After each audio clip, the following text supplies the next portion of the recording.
जय श्री कृष्ण मित्रों। आज हम सभी इस महान कथा के माध्यम से जानेंगे कि पीपल के वृक्ष को जल चढ़ाने से कौन से पुण्य की प्राप्ति होती है।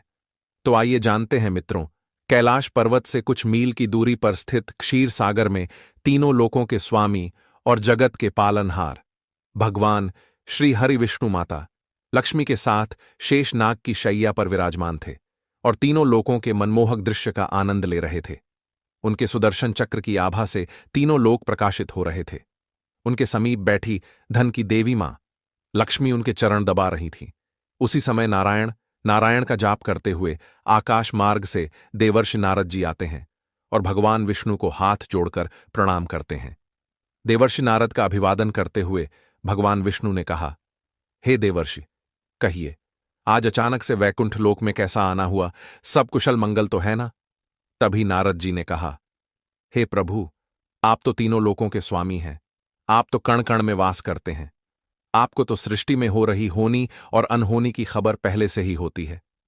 आपको तो मेरे आने का प्रयोजन भी पता होगा। मित्रों, नारद जी की यह बात सुनकर भगवान विष्णु मंद मुस्कान के साथ बोले, हे देवर्षि, आपके मन में किस प्रश्न को लेकर इतनी व्यग्रता है?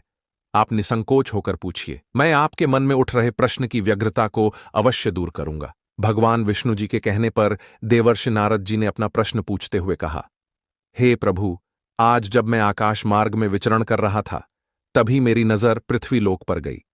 वहां मैंने देखा कुछ दुष्ट मनुष्य पवित्र पीपल के वृक्ष को काटते हुए दिखे, जैसे उन्हें पीपल के वृक्ष के महत्व का कोई ज्ञान ही ना हो। दूसरी ओर कुछ तपस्वी मुनि और सज्जन पुरुष पीपल वृक्ष की पूजा कर रहे थे। वे उसकी परिक्रमा कर रहे थे, उस पर जल अर्पित कर रहे थे और उसके सामने हाथ जोड़कर मंत्रोच्चारण कर रहे थे। हे प्रभु, ऐसा विरोधाभास दृश्य देखकर मेरे मन में प्रश्न उठने लगा और मेरे मन में पीपल के वृक्ष का रहस्य जानने की तीव्र इच्छा जागृत हो उठी और मैं अपना प्रश्न लेकर आपके पास आ गया है। हे प्रभु, कृपा करके आप मुझे इस पवित्र पीपल वृक्ष के विषय में विस्तार से बताइए, ताकि मैं इस ज्ञान को समस्त लोकों में फैला सकूं। मित्रों, नारद जी के मुख से यह प्रश्न सुनने के बाद भगवान विष्णु के मुख पर एक मधुर मुस्कान खिल उठी। फिर वह मंद स्वर में बोले, हे देवर्षि, तुमने आज बहुत ही उत्तम प्रश्न पूछा है। पीपल का वृक्ष कोई साधारण वृक्ष नहीं है। यह वृक्ष स्वयं मेरे स्वरूप का प्रतीक है। इस वृक्ष में ब्रह्मा, विष्णु और महेश के साथ ही साथ समस्त देवी देवताओं का निवास होता है। जो भी मनुष्य इस पवित्र वृक्ष की पूजा करता है, उसे एक साथ तीनों देवों का आशीर्वाद प्राप्त होता है और उसके समस्त पापों का नाश हो जाता है और उसे मोक्ष की प्राप्ति होती है। हे देवर्षि, मैं तुम्हें पीपल के वृक्ष के महामात्य की एक कथा सुनाता हूं, जिसे सुनने के बाद आपको पता चल जाएगा कि यह इतना पवित्र क्यों है और मनुष्य को इसकी पूजा क्यों करनी चाहिए। हे देवर्षि, इस कथा का केवल श्रवण करने मात्र से ही मनुष्य के पाप नष्ट हो जाते हैं और जो मनुष्य इस कथा को दूसरों को सुनाता है, उसके घर में गरीबी और दरिद्रता कभी नहीं आती है। उसके ऊपर आई हुई मुसीबत को स्वयं मैं हर लेता हूं। यदि किसी स्त्री को संतान सुख की प्राप्ति में बाधा हो रही हो, तो वह इस कथा को श्रवण करके नित्य पीपल के वृक्ष की पूजा करें। उसे संतान सुख की प्राप्ति अवश्य होगी। यह मेरा वरदान है मित्रों। तभी नारद जी ने बहुत ही मधुर स्वर में भगवान विष्णु से कहा, हे प्रभु, कृपया आप कथा सुनाना प्रारंभ कीजिए। मैं आपके मुख से कथा सुनने के लिए उत्सुक हूं। श्रोतागण भगवान विष्णु जी देवर्षि नारद जी को कथा सुनाते हुए कहते हैं, हे देवर्षि, पूर्वकाल की बात है। संगमपुर नामक राज्य में एक अत्यंत ही निर्धन व्यक्ति रहता था, जिसका नाम गिरिधर था। गिरिधर बहुत ही ईमानदार, मेहनती और साफ हृदय वाला व्यक्ति था, लेकिन उसका जीवन बहुत सी कठिनाइयों और दुखों से भरा हुआ था। वह दूसरों के खेतों में मेहनत मजदूरी करके जैसे तैसे अपना और अपने परिवार का भरण पोषण करता था। उसके परिवार में कुल 7 सदस्य थे, जिन्हें पालने की सारी जिम्मेदारी उसके कंधों पर थी। वह अपने परिवार को पालने के लिए दिन रात मेहनत करता था, परंतु इतनी मेहनत करने के बाद भी वह अपने परिवार के लिए पर्याप्त भोजन नहीं जुटा पाता था। उसके घर में किसी भी प्रकार का धार्मिक कार्य नहीं होता था और न ही देवताओं की पूजा अर्चना होती थी, क्योंकि गिरिधर को शास्त्रों और धार्मिक महत्व के विषय में कुछ भी ज्ञान नहीं था। एक दिन गिरिधर मजदूरी करके घर लौटा, तभी उसकी पत्नी उसके पास आई और दुखी मन से बोली, स्वामी, आज खाना बनाने के लिए घर में लकड़ी का एक भी टुकड़ा नहीं है। आप जंगल से कुछ लकड़ियां ले आई। मित्रों, पत्नी के कहने पर गिरिधर भूखा प्यासा हाथ में कुल्हाड़ी लेकर जंगल से लकड़ी लाने के लिए निकल पड़ा। वह जंगल में जाकर सूखी लकड़ियां ढूंढने लगा, लेकिन उसे लकड़ियां तो दूर, उसे एक सूखा पेड़ भी नहीं मिला। भूख प्यास के कारण उसकी थकान बढ़ती जा रही थी और सूर्य की लालिमा धीरे धीरे कम होती जा रही थी। गिरिधर को चिंता सताने लगी कि यदि वह आज लकड़ियां नहीं ले गया तो घर में चूल्हा नहीं जलेगा। भूख और प्यास से व्याकुल होकर वह जंगल में और आगे बढ़ने लगा। चलते चलते वह जंगल के बीचों बीच पहुंच गया, जहां वृक्ष की बड़ी बड़ी शाखाएं और घनी झाड़ियां सूर्य की रोशनी को पृथ्वी पर आने से रोक रही थीं। वह अंत में थक हार कर अपनी किस्मत को कोसते हुए घर की ओर वापस लौटने लगा। तभी अचानक से उसकी नजर एक विशाल वृक्ष पर पड़ी। वह वृक्ष अपने चारों ओर एक दिव्य आभा बिखेर रहा था। उसकी शाखाएं मानो आकाश को छू रही थीं और उसकी जड़ें धरती को गहराई से बांध कर रखे हुए थीं। उस वृक्ष के चारों तरफ एक शांत वातावरण था और ठंडी ठंडी हवा बह रही थी। मित्रों, आगे भगवान विष्णु जी कथा सुनाते हुए कहते हैं, हे देवर्षि, यह वृक्ष पीपल का था। जब गिरिधर ने उस विशालकाय वृक्ष को देखा और उस पर लगी हुई सूखी टहनियों को देखा तो मन ही मन वह बहुत प्रसन्न हुआ और सोचने लगा, यदि मैं इस वृक्ष की कुछ टहनियां काट लूं तो मेरा का काम बन जाएगा। यह सोचकर उसने अपनी कुल्हाड़ी को दोनों हाथों से मजबूती से थामा और वृक्ष के समीप पहुंच गया और वृक्ष के नीचे खड़े होकर उसने अपनी नजर इधर उधर दौड़ाई, किंतु उसे कुछ नहीं दिखा। फिर उसने कुल्हाड़ी को ऊपर उठा लिया और कुल्हाड़ी से वृक्ष की टहनी पर आघात कर दिया। उसने जैसे ही आघात किया, उसी समय एक भयंकर आवाज आई, हे मनुष्य, ठहरो, ये तुम क्या अनर्थ कर रहे हो? इतनी भयंकर आवाज सुनकर गिरिधर भयभीत हो उठा और डर के मारे कांपते हुए इधर उधर देखने लगा। तभी उस वृक्ष के तने के पास दो विशालकाय राक्षस प्रकट हुए। उन राक्षसों की आंखें चमक रही थीं, मानो उनमें अग्नि की ज्वाला जल रही हो। उनके बाल वृक्ष की जटाओं के सामान बिखरे हुए थे। उन राक्षसों को देखकर गिरिधर ने भयभीत होकर अपने कदम पीछे हटा लिए।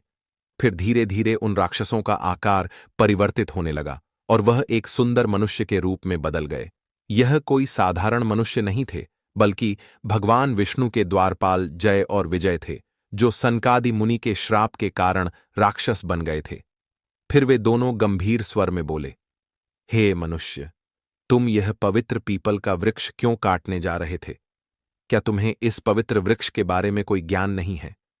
क्या तुम्हें इतना भी ज्ञान नहीं है कि इस पीपल के वृक्ष में देवताओं का वास होता है? इसे काटने से तुम्हें घोर पाप लगेगा। यह सुनकर गिरिधर के हृदय की धड़कन तेज हो गई और वह भयभीत होकर कांपते हुए स्वर में बोला, हे भले मनुष्य, आप कौन हैं और आप राक्षस से मनुष्य के रूप में कैसे बदल गए? और मुझे यह भी बताने की कृपा करे कि यह वृक्ष क्यों इतना विशेष है।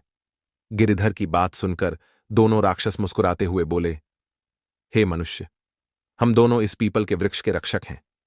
मेरा नाम जय और विजय है। यह वृक्ष मेरे लिए बहुत प्रिय है, क्योंकि इस वृक्ष में हम दोनों कई जन्मों से वास कर रहे हैं। उन दोनों की बात सुनकर गिरधारी ने सकुचाते हुए पूछा, हे भले मनुष्य, आपको किस पाप के कारण राक्षस बनना पड़ा?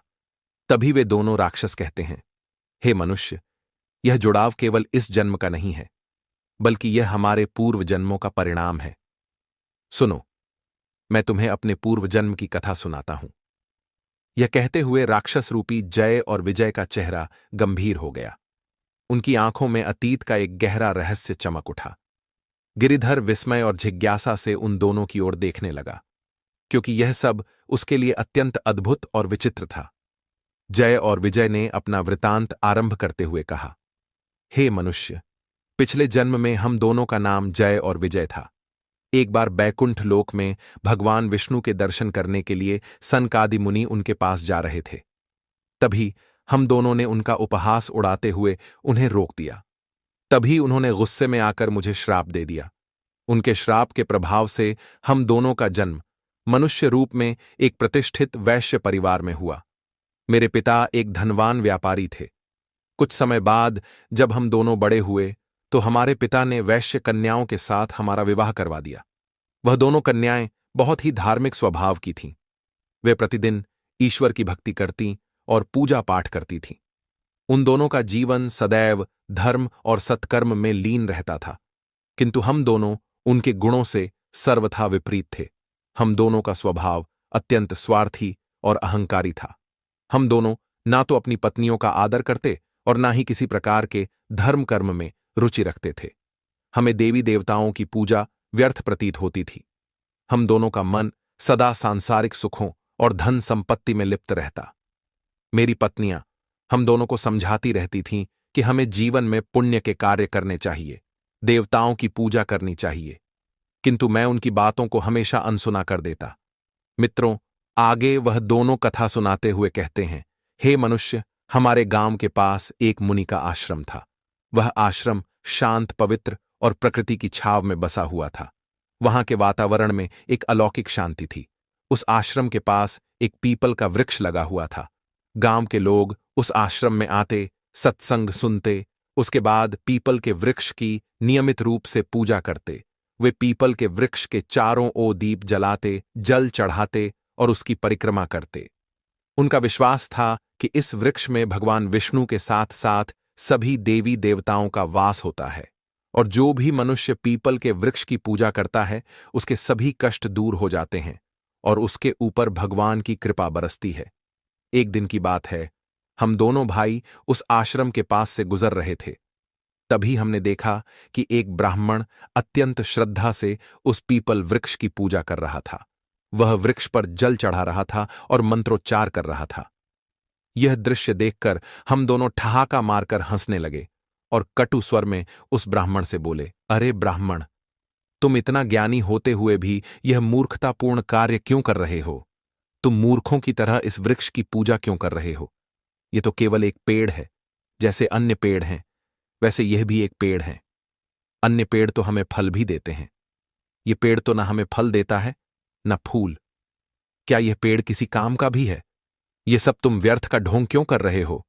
तुम्हारी पूजा का कोई लाभ नहीं है। मेरे शब्द सुनकर वह ब्राह्मण अत्यंत शांत भाव से मेरी ओर देखने लगे। फिर वह गंभीर स्वर में बोले, बेटा, तुम्हारी अज्ञानता ही तुम्हारे इस व्यवहार का कारण है। क्या तुम्हें ध्यात नहीं कि यह पीपल का वृक्ष मात्र एक साधारण वृक्ष नहीं है? इस वृक्ष में स्वयं भगवान विष्णु का वास होता है। इसमें सभी देवी देवता निवास करते हैं। यह अत्यंत ही पवित्र वृक्ष है। इसकी पूजा करने से भगवान विष्णु प्रसन्न होते हैं। इस पर जल चढ़ाने से तीनों लोकों के स्वामी श्री हरि विष्णु का आशीर्वाद हमें प्राप्त होता है। मनुष्य के अनेक जन्मों के पाप इस वृक्ष की पूजा करने से समाप्त हो जाते हैं। यह वृक्ष मानव जीवन के लिए वरदान स्वरूप है। उस ब्राह्मण की बातों ने हम दोनों के अहंकार को और भड़का दिया। उसके बाद हम दोनों ने कटु शब्दों में उस ब्राह्मण का और उस वृक्ष का उपहास उड़ाया और क्रोध में आकर उस वृक्ष के पास गया और व्यंग्यपूर्ण स्वर में कहा, देखते हैं तुम्हारा यह वृक्ष कितना महान है। यह कहकर हम दोनों आवेश में आकर पीपल के वृक्ष पर लात मारने लगे और उस वृक्ष का उपहास उड़ाने लगे। उसी क्षण एक विचित्र घटना घटी और हम दोनों के शरीर में परिवर्तन होने लगा। कुछ ही क्षण बाद हम दोनों एक राक्षस के रूप में बदल गए। अपने इस रूप को देखकर हम दोनों जोर जोर से चीखने चिल्लाने लगे। मेरी चीख पुकार सुनकर आश्रम के मुनि वहां आ गए। हम दोनों उनके चरणों में गिर पड़े और रोते हुए सारी व्यथा उन्हें सुनाई और उनसे विनती करने लगे कि मुझे इस श्राप से मुक्ति दिलाए। मुनि गंभीर स्वर में बोले, बेटा, तुम दोनों ने एक घोर पाप किया है। पीपल के वृक्ष को अपवित्र करना और उसका अपमान करना भगवान विष्णु का अपमान है। तुम्हें तुम्हारे कर्मों का दंड मिला है। फिर हम दोनों ने कांपते हुए हाथ जोड़कर मुनि से प्रार्थना की, हे मुनिवर, कृपया मुझे क्षमा करें और इस श्राप से मुक्ति का कोई उपाय बताएं। हम इस पाप से कैसे मुक्ति पा सकते हैं? मुनि को हम दोनों पर दया आ गई। फिर उन्होंने इस घोर पाप से मुक्ति का उपाय बताते हुए कहा, बेटा, तुम दोनों को इस श्राप से मुक्ति पाने के लिए 100 वर्षों तक इस पीपल वृक्ष पर निवास करना होगा और इसकी रक्षा करनी होगी। जब 100 वर्ष पूर्ण हो जाएंगे तो इस स्थान पर एक आदमी आएगा। जब वह आदमी इस वृक्ष पर जल अर्पित करेगा तो तुम्हें इस श्राप से मुक्ति मिलेगी। इतना कहकर वह मुनि वहां से चले गए। उसके बाद से हम दोनों भाई राक्षस रूप में इस वृक्ष पर वास कर रहे हैं। यह वृक्ष दिनों दिन बढ़ता गया और हम दोनों भाई दिन रात इसकी रक्षा करते रहे ताकि कोई इसे हानि न पहुंचा सके। आज हम दोनों के श्राप के 100 वर्ष पूरे हो चुके हैं। मैं उस आदमी की प्रतीक्षा कर रहा हूं कि वह आकर इस पीपल के वृक्ष पर जल अर्पित करे और हम दोनों को इस राक्षस योनि से मुक्ति दिलाए। इतना कहते ही जय और विजय की आंखों में आंसू आ गए। उनकी आवाज में पीड़ा और पश्चाताप स्पष्ट रूप से झलक रहा था। मित्रों, गिरिधर उनकी बातें सुनकर स्तब्ध रह गया। वह समझ नहीं पा रहा था कि जो कुछ उसने सुना वह सपना था या सच्चाई। उसके हृदय में भय और श्रद्धा का संचार हो रहा था। उन दोनों की हृदय विदारक कथा सुनकर उसकी आंखों में आश्चर्य और अविश्वास के भाव तैरने लगे। उसे यह बात समझ में नहीं आ रही थी कि वह स्वयं इस घटना से किस प्रकार जुड़ा हुआ था। तभी उस स्थान पर एक दिव्य प्रकाश होता है और सनकादि मुनि वहां प्रकट हुए। उनका स्वर गंभीर और आशीर्वाद से भरा हुआ था। मुनि ने गिरिधर की ओर देखते हुए कहा, हे पुत्र, यह सब तुम्हारे पूर्व जन्म के कर्मों का ही परिणाम है। क्या तुम जानना चाहते हो कि तुम इन दोनों के जीवन में क्या स्थान रखते हो? गिरिधर ने विस्मय से मुनि की ओर देखा और सहज स्वर में कहा, हे मुनिवर, कृपया मुझ पर कृपा करें और मेरे पूर्व जन्म के रहस्य का ज्ञान दें। यह सब क्या हो रहा है? मैं इन दोनों के साथ किस प्रकार जुड़ा हूं? मुनि ने अपनी आंखें बंद की और उनके मुख पर एक गंभीर आभा उभरी। फिर उन्होंने कहना आरंभ किया, हे पुत्र, ध्यान से सुनो। मैं तुम्हें तुम्हारे पूर्व जन्म की कथा सुनाने जा रहा हूं। पूर्व जन्म में तुम एक ब्राह्मण थे। तुमने मनुष्य को सत्य के राह पर लाने के लिए हर संभव प्रयास किया। तुम एक धर्मनिष्ठ और सत्यवादी व्यक्ति थे। एक दिन तुम पीपल के वृक्ष की पूजा कर रहे थे। तभी यह दोनों वहां से जा रहे थे। इन्होंने जब तुम्हें पूजा करते हुए देखा तो तुम्हारा बहुत उपहास किया। तुम्हें कटु शब्द बोले, यही नहीं, इन्होंने अहंकार में आकर पीपल के वृक्ष पर लात मारा, उसका अपमान किया। इन मूर्खों को यह नहीं पता था कि जिस वृक्ष में स्वयं तीनों लोकों के स्वामी और देवी देवता निवास करते हैं उसका अपमान नहीं करना चाहिए। किंतु जब इन दोनों ने अहंकार में आकर पीपल के वृक्ष पर लात मारा तो इनका शरीर राक्षस के रूप में बदल गया और ये राक्षस बन गए। उसके बाद यह अपनी गलती का पश्चाताप करते हुए रोने लगे। तभी उस आश्रम के मुनि ने इन्हें इस पाप से मुक्ति का मार्ग बताते हुए कहा कि जब तुम इस राक्षस रूप में 100 वर्ष पूर्ण कर लोगे तो उसी समय यह ब्राह्मण तुम्हारे पास एक साधारण से मनुष्य के रूप में आएंगे और पीपल के वृक्ष पर जल अर्पित करके तुम्हारा उद्धार करेंगे। मित्रों, आगे सनकादि मुनि ने गिरिधर से कहा, हे पुत्र, आज तुम यहां तक केवल अपनी नियति के कारण आए हो। तुम्हारा आज यहां आना संयोग नहीं है, बल्कि यह विधि का विधान है। दोनों राक्षस जो अब मनुष्य बन चुके थे, जब उन्होंने सनकादि मुनि के मुख से यह बात सुनी तो वह गिरिधर के चरणों में गिर पड़े। उनकी आंखों से आंसुओं की धारा बहने लगी। वे करुण स्वर में बोले, हे ब्राह्मण देवता, हम अपने पूर्व जन्म के पापों के लिए आपसे क्षमा मांगते हैं। मैंने अपने अहंकार और अज्ञान के कारण आपको बहुत दुख पहुंचाया था और इस पीपल के वृक्ष का अपमान किया था। उसके लिए हम आपसे क्षमा मांगते हैं और आपसे हाथ जोड़कर निवेदन करते हैं कि आप अपने हाथों से इस पवित्र वृक्ष पर जल अर्पित करके मुझे इस श्राप से मुक्त करें। उन दोनों के निवेदन करने पर गिरिधर की आंखों में करुणा भर आई। उसने उन दोनों के प्रति कोई क्रोध या घृणा नहीं दिखाई, बल्कि उसके हृदय में श्रद्धा और सहानुभूति का भाव जाग उठा। उसने सनकादि मुनि की ओर देखा और कहा, हे मुनिवर, आप मुझे बताइए, मैं इस पुण्य कार्य को कैसे पूरा करूं? सनकादि मुनि ने गिरिधर को पीपल वृक्ष के पास ले जाकर कहा, हे वत्स, इस वृक्ष पर श्रद्धा से जल अर्पित करो और भगवान विष्णु का स्मरण करो। इससे तुम्हारे इस जन्म के सभी पाप नष्ट हो जाएंगे। साथ ही साथ जय और विजय को उनके पापों से मुक्ति मिल जाएगी। मित्रों, सनकादि मुनि ने गिरिधर को दिव्य कलश दिया।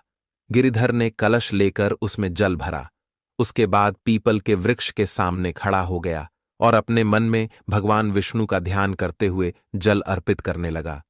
जैसे ही उसने जल की धार पीपल की जड़ों में चढ़ाई, एक अद्भुत घटना घटी। पीपल वृक्ष के नीचे एक दिव्य प्रकाश उत्पन्न हुआ और वह दोनों पीपल के वृक्ष के बंधन से मुक्त हो गए। फिर उन्होंने हाथ जोड़कर सनकादि मुनि और गिरिधर को प्रणाम किया और उनका धन्यवाद किया। फिर जय और विजय ने गिरिधर से कहा, हे ब्राह्मण देवता, आपके पुण्य कर्मों और भगवान विष्णु की कृपा से मुझे आज सनकादि मुनि के अभिशाप से मुक्ति मिली है। हम आपके प्रति कृतज्ञ हैं। इतना कहकर जय और विजय बैकुंठ लोक की ओर प्रस्थान करते हैं। मित्रों, इस घटना के बाद गिरिधर के जीवन में बड़ा परिवर्तन आया।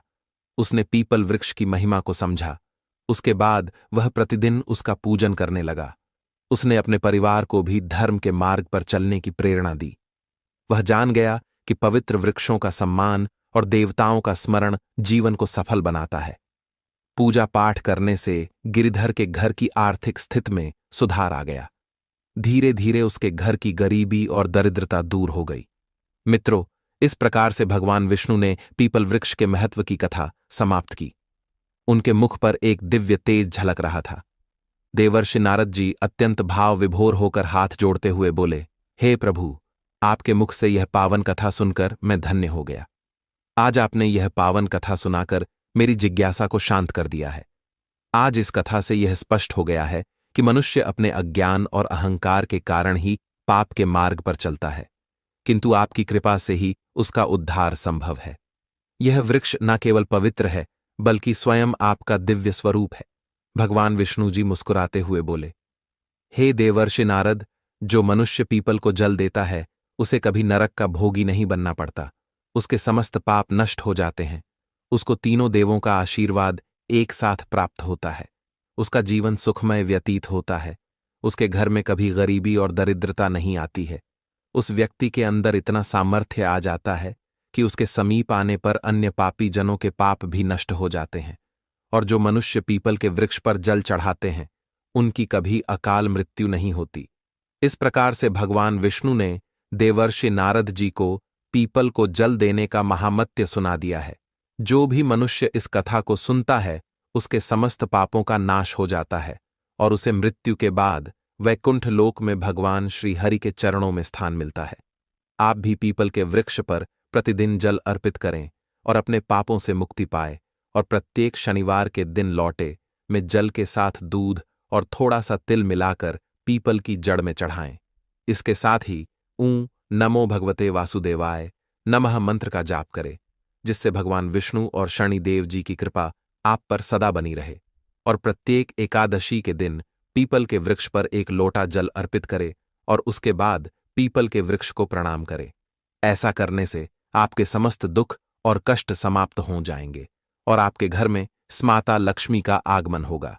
तो मित्रों, इस प्रकार से भगवान विष्णु ने नारद जी को पीपल के वृक्ष की महिमा सुनाई है। उम्मीद है आपको यह कथा पसंद आई होगी। आपको यह कथा कैसी लगी कमेंट करके हमें जरूर बताएं, और साथ ही साथ कमेंट में सच्ची श्रद्धा से जय श्री हरि विष्णु, जय भोलेनाथ अवश्य लिखे, और ऐसी ही ज्ञान से परिपूर्ण कथा कहानियों को सुनने के लिए सब्सक्राइब कर लीजिए। प्रिय मित्रों, वीडियो देखने के लिए आप सभी का बहुत बहुत धन्यवाद।